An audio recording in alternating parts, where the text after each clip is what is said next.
pessoal, foi um desafio muito grande para estar aqui hoje.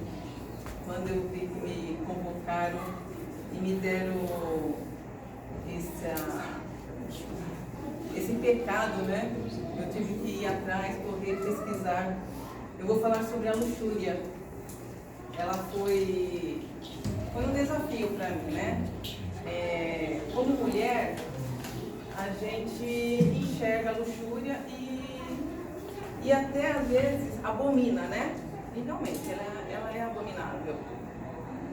Eu fui atrás na internet, as palavras que eu vou falar aqui, elas não são minhas, tá? Então eu pesquisei, trouxe palavras da Canção Nova, né?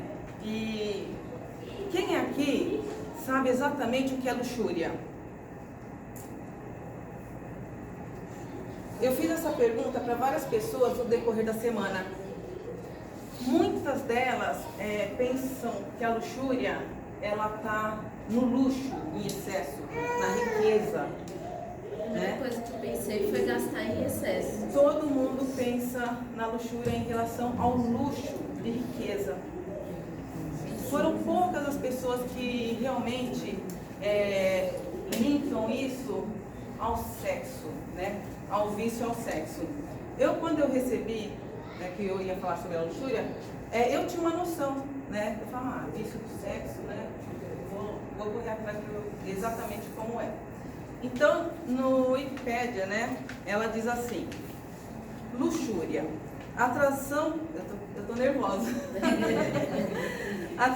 atração pelos prazeres carnais, comportamento desmedido em relação aos prazeres sexuais, lascívia, libertinagem. Que isso quer dizer a conduta de pessoa que se entrega imoderadamente aos prazeres sexuais, a prática do libertino, concupiscência e sensualidade. Nós mulheres acreditamos que a sensualidade não é luxúria. E o que é a sensualidade? É a intenção de despertar e impulsionar uma vontade relacionada ao sexo em outro, né? Acho que é aquela sensualidade, né? Aquela coisinha de fazer caras e bocas, né? E às vezes a gente não enxerga isso como luxúria. A Bíblia, ela traz várias referências voltadas à luxúria. Nós encontramos a luxúria em Jeremias, Ezequiel, Oséias, Coríntios, Apocalipse, Gálatas. Eu vou falar umas 4 aqui. Por exemplo, Oséias 4,18 diz assim: a sua bebida se foi, lançaram-se à luxúria continuamente. Certamente os seus governadores amam a vergonha. Então a luxúria está ligada à vergonha. O que é vergonhoso, ninguém gosta de passar vergonha, né? Em 2 Coríntios 12:21, que eu tenha que chorar por muitos que pecaram no passado e ainda não se tenham convertido da impureza, da fornicação e dos vícios que antes praticavam. Então, se continuam praticando a fornicação, o vício da luxúria, a pessoa ainda não se converteu. Então, tem ainda entre nós, né, pessoas que não se converteu, vamos dizer, de vários vícios, e um deles é a luxúria. Mesmo estando sentado aqui, ouvindo a palavra, mas não consegue se desligar, não consegue sair. Então, ele não é convertido, mesmo sentando no banco e ouvindo a palavra. Eu vou ser dura primeiro, depois eu amenizo, tá, gente? É que a palavra, ela é dura, isso daqui ela é pesada. Eu fiquei meia...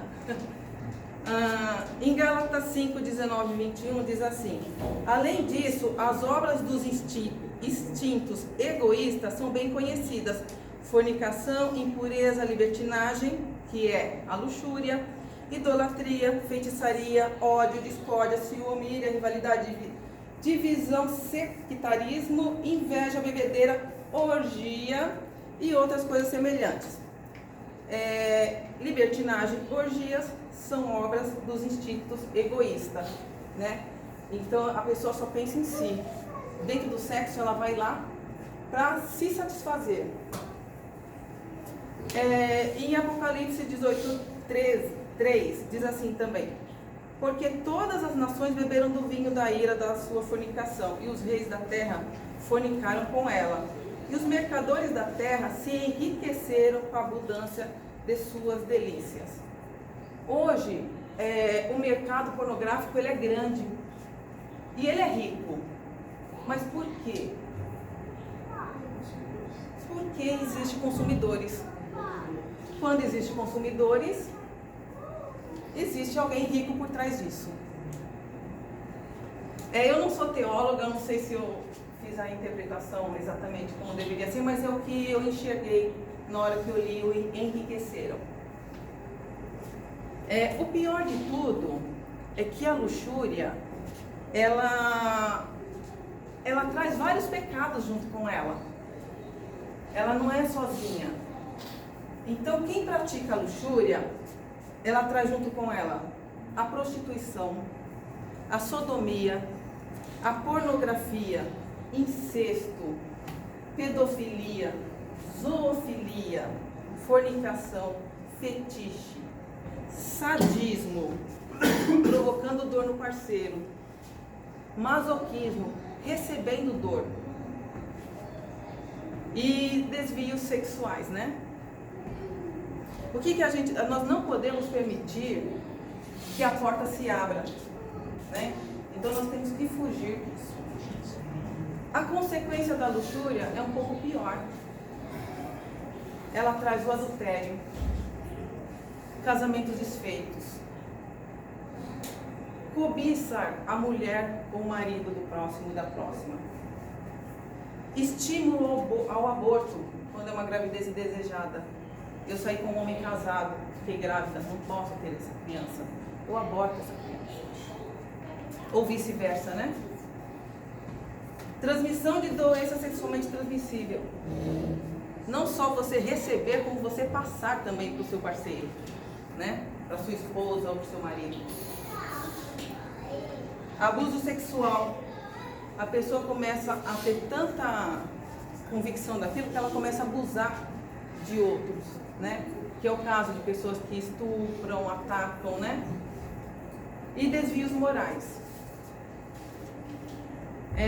Dentro disso tudo que eu falei, existe uma reflexão que também não é minha, não me senti à vontade para falar, porque talvez eu acho que eu colocaria coisas no meu coração. Então fui lá na Canção Nova, busquei as palavras do Padre Eliano. Ele diz assim: a luxúria nos afasta do Senhor, fragilizando o indivíduo e levando ao vício, e com isso o nascimento do pecado. A pessoa viciada na luxúria, ela se concentra apenas no prazer impuro, vivendo em função de realizar o prazer desmedido. Esse pecado, ele vem de maneira lenta. Muitas vezes a gente não percebe que ele está entrando na nossa vida, porque é tão comum a gente ver pornografia, né? Então a gente começa a consumir produtos, né? Os vídeos que enviam para nós, as revistas que estão nas bancas de jornais, né? Com mulheres nuas, né? Tem a G Magazine também, que são homens nus, né? A internet, né, como um todo.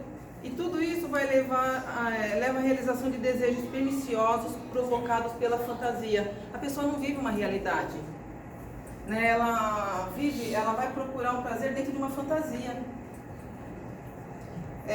O pecado da luxúria nos leva aos níveis mais animalescos e irracionais. Se a justificativa de alguém para o pecado é dizer que a carne é fraca, então não se pode colocar a carne à prova, né? Essa fraqueza, ela não pode ir à prova. Temos que nos afastar das nossas fraquezas, evitando assim o pecado. Então, se a gente é fraco para determinada coisa, a gente não tem que encarar ela. A gente tem que afastar. Porque se a gente encarar, talvez a gente não tenha força para não entrar. A luxúria desvirtua aquilo que é belo, estabelece uma desordem, provoca a degradação de algo bom no que toca à dimensão sexual. Porque Deus deixou isso para nós. O Senhor concedeu à humanidade a realização do prazer sexual, por meio do qual também a espécie humana se multiplica. É um prazer íntimo, permitido ao casal, unido pelo matrimônio, que se abre também à graça da apropriação. Quando a gente deixa a luxúria entrar, a gente destrói o belo. E o padre também diz assim: é possível se libertar da luxúria. Agora vem a parte boa. Nada impossível para o coração de quem ora. Por isso, apoiado na graça, precisamos reconhecer que o prazer maléfico nos atrai, mas precisamos nos abrir também àquilo que Deus quer para nós. Quando nós sentamos aqui, eu acho que Deus nos conduziu até aqui. Então, quando nós sentamos aqui, Ele já está trabalhando, né? Então, quando nós temos ainda algum vício, Ele vai fazer por onde a gente saia dele. Só que nós temos que nos permitir. Então, nós temos que fazer aquilo que Deus quer para nós. Quem é consciente da própria fraqueza, não se expõe ao perigo, pois quem ama o perigo, nele perece. Para vencer o pecado da luxúria, é preciso romper com as paixões provocadas pela ilusão, pela fantasia. Então, novamente, quem busca a luxúria está buscando fantasia e não a realidade. A nossa fragilidade é diante desse pecado, né? Então a gente tem que estar fugindo dele. Jamais será possível conquistar a vitória sobre tais paixões se não nos empenharmos na fuga das ocasiões do pecado e buscarmos a convicção profunda para a mudança dessa atitude. Mais uma vez, temos que fugir daquilo que nós somos fracos. Se aspirarmos a alcançar o céu, precisamos ter convicção para a superação de nossos pecados. Nós temos que nos reconhecer como pecadores, ter convicção disso, para poder conseguir a glória. Tá bom? Acho que era isso. Eu vou tomar água, tá?